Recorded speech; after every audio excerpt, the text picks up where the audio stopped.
ला ला ला ला ला ला ला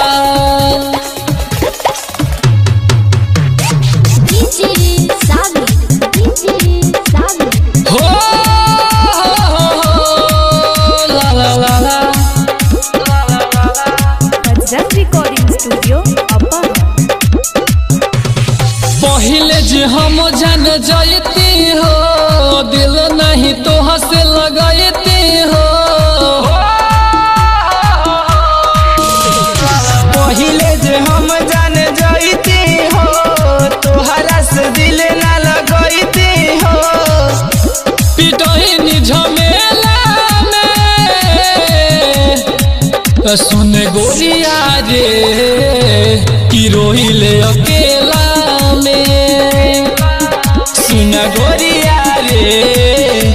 कि रोवेनी अकेला में सुन गोरिया रे कि रोवेनी अकेला कि रोवेनी अकेला में ला ला ला ला ला तू तो कहलू कि साथ नहीं छोड़ब भले दुनिया से ना तो सारा तोड़ब वादा कह के तू गइलू भुलाई हमारा के तू दिहल रोवाई तू तो कहलू कि साथ नहीं छोड़ब भले दुनिया से ना तो सारा तोड़ब जिंदगी में अगिया लगा के हो छोड़ देलू सारा धरा के हो कि प्यार के झमेला सुन गोरिया रे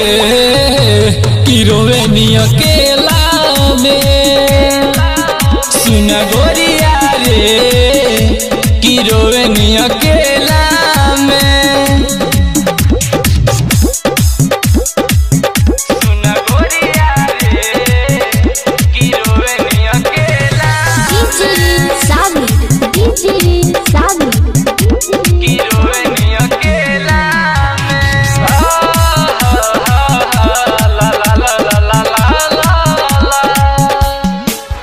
राइटर रणधीर राजा के तू छोड़लू छोटे लाला से नाता जाके जोड़लू कौन गलती भइल मुँह मोड़लू